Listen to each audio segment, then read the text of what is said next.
15 मई 2026 supreme court में CGI Suryakant एक hearing को प्रिजाइड कर रहे थे कि तभी वो कुछ बहुत ही शॉकिंग कहते हैं, कुछ ऐसा जिसकी उम्मीद किसी ने नहीं करी थी। There are already parasites in society who attack you people, who attack the system. Chief justice of India कुछ बेरोजगार युवाओं को कॉकरोचेस कहकर पुकारते हैं। There are youngsters like cockroaches. They don't get any employment. They don't have any place in profession. Some of them become media. Some of them become social media. Some of them become RTI activists. Some of them become another activists. And they start attacking everyone. अब सोचकर देखो, एक ऐसे देश में जहां कुछ दिन पहले ही नीट का एग्जाम पेपर लीक हुआ, जहां करोड़ों युवा बेरोजगार है, नौकरियां नहीं है, प्रॉपर वेजेस, वर्क कंडीशंस नहीं है, महंगाई बढ़ रही है और ऊपर से सुप्रीम कोर्ट इस तरीके के स्टेटमेंट्स दे, जाहिर सी बात है न्यूज हेडलाइन बन जाती है, पूरा देश देखकर दंग रह जाता है। हालांकि अगले ही दिन सीजीआई सूर्यकांत एक क्लैरिफिकेशन देकर कहते हैं कि उनकी बात को मिसकोट किया गया है और वो इंडियन यूथ के बारे में नहीं बल्कि फेक डिग्रीज वाले लोगों के बारे में बात कर रहे थे जो लॉ, मीडिया और सोशल मीडिया में घुस चुके हैं। उन्होंने यूथ को पिलर्स ऑफ डेवलप्ड इंडिया भी कहा, लेकिन तब तक बात बहुत आगे निकल चुकी थी। 16 मई को अमेरिका की बॉस्टन यूनिवर्सिटी में पढ़ने वाले एक 30 साल के इंडियन स्टूडेंट अभिजीत दीपके ने एक ट्वीट किया, What if all cockroaches come together? और इसी दिन उसने सच में मजाक में सोशल मीडिया पर एक पार्टी बना दी, कॉकरोच जनता पार्टी, सीजेपी। ये एक सीधा तंज था बीजेपी पर। यह कोई ऑफिशियली रजिस्टर्ड पॉलिटिकल पार्टी नहीं थी, ये सिर्फ एक वेबसाइट और एक सोशल मीडिया पेज था। मजाक में मीम के तौर पर, एक इंटरनेट ट्रेंड के तौर पर ऐसे पहले भी पेजेस बनाए गए हैं, चाहे वो बीफ जनता पार्टी हो या भारतीय जुमला पार्टी हो। आमतौर पर ऐसे ट्रेंड्स 2-3 दिन चलते हैं और फिर लोग इन्हें भूल जाते हैं। इस कॉकरोच जनता पार्टी को भी सिर्फ और सिर्फ मजाक के तौर पर बनाया गया था। इसमें शामिल होने का क्राइटेरिया भी बड़ा मजाकिया था। मेंबरशिप फॉर्म में सिर्फ 3 सवाल थे, क्या आप लेजी हो, क्या आप घंटों ऑनलाइन रहते हो और क्या आप खुद को कॉकरोच की तरह आइडेंटिफाई करते हो, जैसा कि सीजेआई ने कहा था। अगर ये 3 शर्तें पूरी हो तो आप किस धर्म, किस जाति, किस जेंडर के हो, इससे कोई फर्क नहीं पड़ता, आप इस पार्टी में शामिल हो सकते हो। ये सब सुनकर कोई भी इंसान इसे एक जोक ही समझेगा, कोई सीरियस लेने वाली चीज नहीं थी। लेकिन मजाक में बनी इस पार्टी के 2 दिन के अंदर ट्विटर पर 40,000 से ज्यादा फॉलोअर्स हो गए। इंस्टाग्राम पर तो 4 दिन के अंदर इसके 8 मिलियन से ज्यादा फॉलोअर्स हो गए। खुद को दुनिया की सबसे बड़ी पार्टी बताने वाली बीजेपी को पीछे छोड़ दिया। अभी आप सुबह उठते ही देख रहे होंगे कि हमारे फॉलोअर्स अब बीजेपी से भी ज्यादा हो चुके हैं और देखते ही देखते इसकी ग्रोथ इतनी तेजी से हुई कि आज के दिन इसके 22 मिलियन से ज्यादा फॉलोअर्स हैं इंस्टाग्राम पर। शायद से ये दुनिया के इतिहास का सबसे तेजी से ऑर्गेनिकली ग्रो होने वाला सोशल मीडिया अकाउंट बन गया है। लेकिन सवाल यह है कि अगर ये सिर्फ एक मजाक था तो लोग इतने सीरियसली इसे कैसे फॉलो करने लग गए? और इससे भी ज्यादा जरूरी सवाल, सरकार में बैठे पॉलिटिशियंस इसे देखकर आखिर इतना क्यों तिल मिलाने लग गए? उन्होंने हमें कॉकरोच कहा। हाँ, मैं हूं cockroach. I am a cockroach। बहुत सारे लोगों ने अपनी इंडिविजुअल कैपेसिटी में ऐसे एआई से वीडियोस और गाने भी बनाए कॉकरोच जनता पार्टी के लिए। कई सारे गाने काफी वायरल गए। लेकिन क्या आप जानते हो दोस्तों, एआई से सिर्फ ऐसे वीडियोस और गाने ही नहीं बल्कि पूरी की पूरी वर्किंग वेबसाइट्स, प्रेजेंटेशंस, रिपोर्ट्स और भी बहुत कुछ बनाया जा सकता है। अगर आप सीखना चाहते हो कैसे, तो आओ ज्वाइन करो मेरी एआई मास्टर क्लास, जो कि इस संडे दोपहर को 2 बजे होने जा रही है। यहाँ मैं पर्सनली लाइव आकर आपको 25 से ज्यादा सबसे यूजफुल एआई टूल्स सिखाऊंगा, जिसमें इमेज जनरेशन, वीडियो जनरेशन, गाने बनाना, एआई से रिपोर्ट्स बनाना, प्रेजेंटेशंस बनाना, वेबसाइट्स बनाना, सब कुछ सिखाया जाएगा। अभी तक 1 लाख से ज्यादा लोग इसे ज्वाइन कर चुके हैं और ऑनेस्टली बड़ा सरप्राइजिंग है देखना कि लोग किन किन चीजों के लिए इसका इस्तेमाल कर रहे हैं। पिछली क्लास में 91% अटेंडीज ने इसे 4 या 5 स्टार की रेटिंग दी थी। ये पूरी क्लास हिंदी में होती है, ठीक उसी भाषा में जैसे मैं आपसे अभी बात कर रहा हूं। और अगर आप इस डेट और टाइम को एग्जैक्टली ज्वाइन नहीं कर पाओगे तो चिंता की बात नहीं है, आप लाइव मिस कर देते हो तो रिकॉर्डिंग भी देख सकते हो इसकी अगले 7 दिनों तक। तो अभी जाके ज्वाइन कर लो, लिंक डिस्क्रिप्शन में या फिर इस QR कोड में मिल जाएगा। और अब इस सवाल पर वापस आते हैं, आखिर लोगों ने कॉकरोच जनता पार्टी को इतना सीरियसली क्यों लेना शुरू कर दिया? मेरा मानना है दोस्तों, ऐसा इसलिए हुआ क्योंकि कॉकरोच जनता पार्टी ने सरकार और सिस्टम के खिलाफ यूथ की फ्रस्ट्रेशन को कैप्चर कर लिया। वो युवा जो रोज रोज के पेपर लीक से परेशान हो रखा है, बढ़ती बेरोजगारी, बढ़ती महंगाई, सिस्टम में कोई सुनवाई नहीं है, जिसकी जिंदगी सच में एक कॉकरोच जैसी बन गई है, उसने इस मजाक को सीरियसली आइडेंटिफाई किया खुद से। कॉकरोच पार्टी की वेबसाइट पर एक मैनिफेस्टो भी रिलीज किया गया था और इस मैनिफेस्टो में जो 5 डिमांड्स रखी थी वो देश और आम लोगों को अफेक्ट करने वाले सीरियस इश्यूज से जुड़ी थी, जैसे कि किसी भी चीफ जस्टिस को रिटायर होने के बाद इनाम में राज्यसभा की सीट नहीं दी जाए, कोई भी लेजिटिमेट और सच्चा वोट देश में डिलीट हुआ तो चीफ इलेक्शन कमिश्नर को यूएपीए के तहत अरेस्ट कर लिया जाए, महिलाओं को पार्लियामेंट और कैबिनेट दोनों में 50% रिजर्वेशन दी जाए, अंबानी और अडानी के मीडिया हाउसेस के लाइसेंसेस कैंसिल किए जाए, और कोई भी विधायक या सांसद अगर एक पार्टी से दूसरी पार्टी में जाता है तो उसके चुनाव लड़ने पर 20 साल का बैन लगा दिया जाए। इन सारी डिमांड्स के पीछे असली सिस्टम की प्रॉब्लम्स छिपी है। जुडिशरी के इंडिपेंडेंस पर सवाल उठना, इलेक्शन कमीशन का कॉम्प्रोमाइज हो जाना, मीडिया का पूरी तरीके से बिक जाना और एमपीज और एमएलएस की हॉर्स ट्रेडिंग, इस सारे मजाक के पीछे का जो कंटेंट था वो बिल्कुल सीरियस था। और शायद यही बात बीजेपी और मोदी को सबसे ज्यादा डरा गई। इन लोगों के लिए मेलेडी वाले मीम्स चलेंगे क्योंकि वहां पर सिर्फ मोदी को एक रोमांटिक हीरो दिखाया जाता है। 50 रुपया कट ओवर एक्टिंग की वजह से। लेकिन जब मीम्स के पीछे रियल डिमांड्स हो जो करोड़ों लोगों से रेजोनेट करें तो वो एक पॉलिटिकल थ्रेट बन जाते हैं। सीजेपी ने मजाक से आगे बढ़कर जैसे ही जनता के सीरियस दर्दनाक मुद्दों पर बात करनी शुरू करी, वहीं से ही प्रॉब्लम शुरू हो गई। उन्होंने डिमांड उठाई एजुकेशन मिनिस्टर धर्मेंद्र प्रधान के रेजिग्नेशन की, नीट पेपर लीक के चलते। तो आज हम एक पिटीशन शुरू करने जा रहे हैं जहां पर हम एजुकेशन मिनिस्टर का रेजिग्नेशन मांगने जा रहे हैं। और इस वीडियो पर एक ही घंटे में 1 करोड़ से ज्यादा व्यूज आ गए। ये देश के करोड़ों स्टूडेंट्स की फ्रस्ट्रेशन थी जिन्हें अब एक प्लेटफॉर्म मिल गया था अपनी आवाज उठाने का। आपने वो कहानी सुनी है ना दोस्तों, जिसमें राजा के नए कपड़ों की पोल एक बच्चे ने खोल दी थी। ताकतवर लोग सबसे ज्यादा तभी घबराते हैं जब कोई सच बोल देता है। कुछ ऐसा ही नरेंद्र मोदी के साथ हो गया है। इनके मन में जेनजी का भूत बैठ गया है।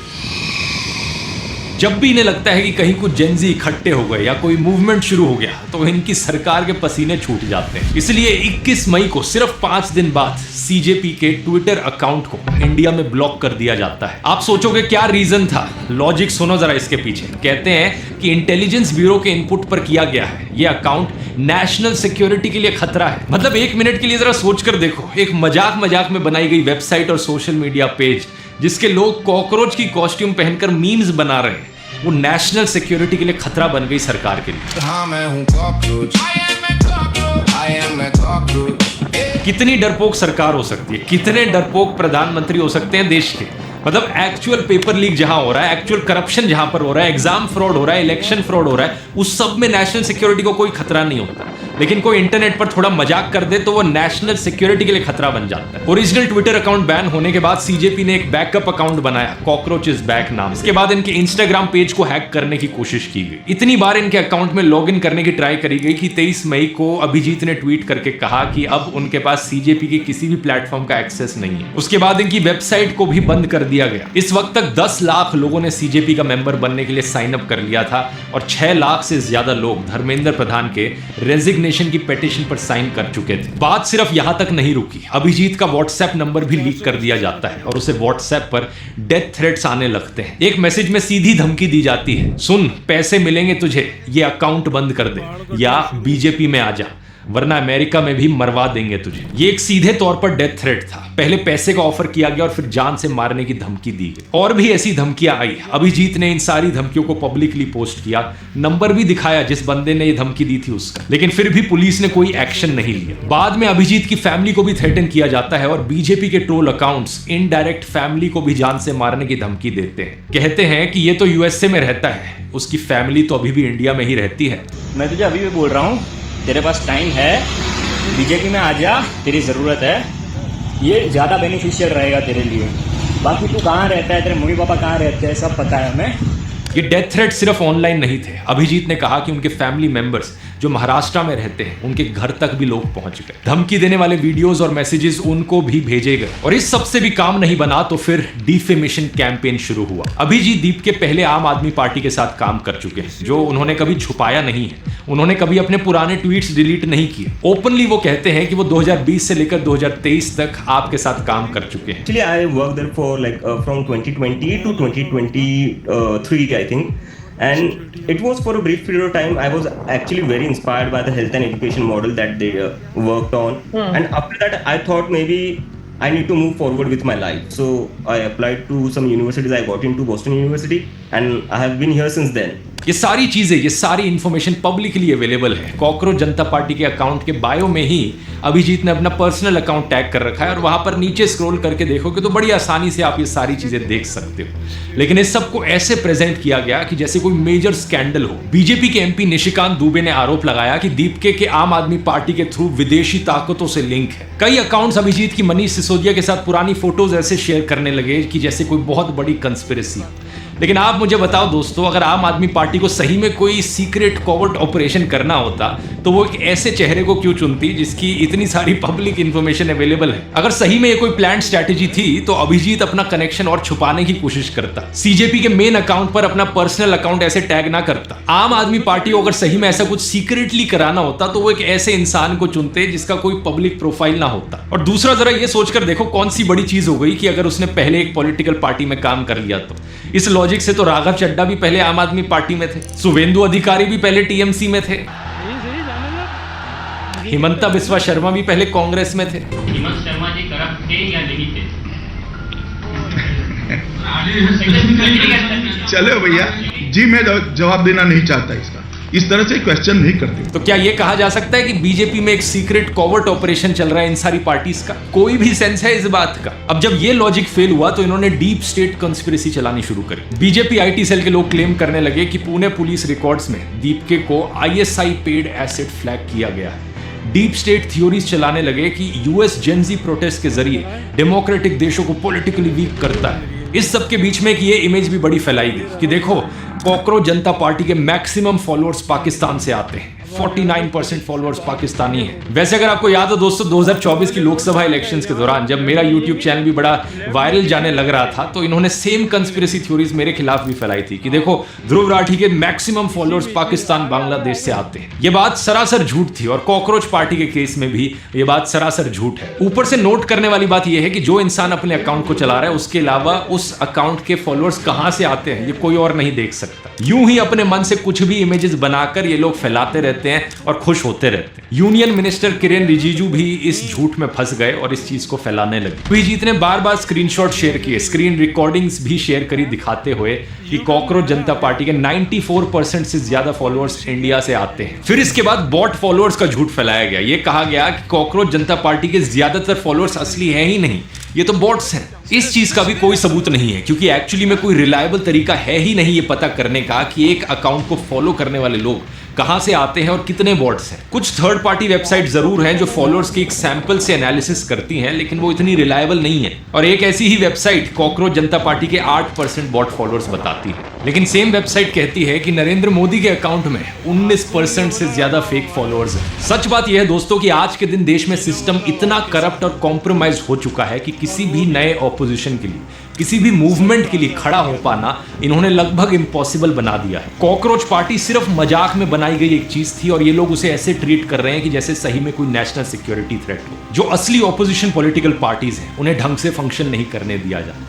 उनके एमपीज और एमएलएस को धमकाकर, जेल का डर दिखाकर या ईडी सीबीआई के प्रेशर से तोड़ लिया जाता है। पूरा मीडिया उनके खिलाफ डिफेमेशन और डिसइंफॉर्मेशन की कैंपेन चलाता है। कई केसेस में तो उन पार्टीज को तोड़कर उनके सिंबल्स तक उनसे छीन लिए जाते हैं। ना इलेक्शन कमीशन और ना सुप्रीम कोर्ट से उन्हें कुछ मदद मिलती है। और मैं यहाँ कोई एक पार्टी की बात नहीं कर रहा, देश में सभी ऑपोजिशन पॉलिटिकल पार्टीज का लगभग यही हाल है। Shiv Sena, NCP, Aam Aadmi party, Congress, TMC, BJD, SP, इन सभी को यह सब झेलना पड़ रहा है कि इनका सर्वाइवल ही यहां पर मुश्किल हो गया है। केरला के फॉर्मर चीफ मिनिस्टर जो सीपीआईएम पार्टी से हैं, कल ही की खबर है कि उन पर ईडी की रेड पड़ी। मतलब जिन ऑपोजिशन पार्टीज की एक छोटे से रीजन में थोड़ी बहुत प्रेजेंस भी बची है, उसे भी पूरी तरीके से खत्म करने की कोशिश की जा रही है। देश में डेमोक्रेसी की हालत इतनी खराब है कि एक मजाकिया ऑनलाइन पार्टी के अकाउंट्स को भी रहने नहीं दिया जाता। सरकार के खिलाफ आवाज उठाना तो छोड़ो, कोई हंसी मजाक की रील्स भी बना दे, लोगों के अकाउंट्स बैन कर दिए जाते हैं, लोगों को डेथ थ्रेट्स मिलते हैं। सीधा मिलेगा ना कोई हाल होगा, समझा क्या? तमिलनाडु में कैसा पूछेगा भाई? आप बोलोगे लेकिन मैं तो ये वीडियोस बना पा रहा हूं, लेकिन सच बात यह है दोस्तों कि सोशल मीडिया पर भी बची कुछ आजादी को खत्म करने की पूरी कोशिश करी जा रही है। कल ही मुझे पता चला कि इंस्टाग्राम पर जो मैंने 2 रील्स राघव चड्डा के ऊपर बनाई थी, उन्हें इंडिया में ब्लॉक कर दिया गया है। एक रील पर 5 करोड़ से ज्यादा व्यूज थे। और क्या कहा था मैंने उस रील में? कुछ नहीं कहा था, बस राघव चड्डा की हिपोक्रेसी को एक्सपोज किया था। बाद में मुझे पता चला कि बाकी क्रिएटर्स ने जितनी सारी रील्स बनाई थी राघव चड्डा के ऊपर, उन सबको इंडिया में रिस्ट्रिक्ट कर दिया गया है। कुछ लोगों के पूरे अकाउंट्स को ही ब्लॉक कर दिया गया है। और बात यहां सिर्फ मेरी या इन क्रिएटर्स की नहीं है, बात यहां देश के हर एक इंसान की है जो छोटी से छोटी चीज के लिए अपनी हक की आवाज उठाता है और उसकी आवाज को दबा दिया जाता है। और सबके खिलाफ एक ही टूल किट इस्तेमाल की जाती है, Pakistani agent, foreign conspiracy, deep state. Sonam Wangchuk ने जब लद्दाख के लोगों के लिए आवाज उठाई तो उन्हें भी पाकिस्तानी एजेंट घोषित करके जेल में डाल दिया गया। जब राहुल गांधी ने ग्रेट निकोबार के लिए आवाज उठाई तो उन्हें भी चाइनीज एजेंट बता दिया गया। आज के दिन एक 12th क्लास का स्टूडेंट अपने CBSE के एग्जाम पेपर में इररेगुलरिटीज की आवाज उठा रहा है तो उसे भी ट्विटर पर पाकिस्तानी घोषित कर दिया जा रहा है। ये देखो, मतलब आप यकीन नहीं करोगे किस हद तक हालत बिगड़ गई है देश में। लेकिन एक चीज पर ध्यान दीजिए दोस्तों, ये सारे एक्शन सरकार की मजबूती का सबूत नहीं है बल्कि उनकी कमजोरी को एक्सपोज करते हैं। ये दिखाता है कि इतनी सारी इलेक्शंस जीतने के बाद भी ये सरकार असल में लोगों से डरी हुई है। चाहे वो LPG क्राइसिस का सवाल हो, चाहे बेरोजगारी हो, चाहे रुपये के गिरने का सवाल हो। इतिहास गवाह है कि जो तानाशाह खुद को जितना ताकतवर दिखाने की कोशिश करता है वो अंदर से उतना ही कमजोर और डरा हुआ होता है। अब डेस्परेशन देखो इस पार्टी के लोगों का कि एक BJP का लीडर जाकर एक्चुअली में कॉकरोचेस को डब्बे में बंद करता है, फिर निकाल कर उन्हें मारता है। ये हालत तो तब है जब ये एक मजाकिया पार्टी है।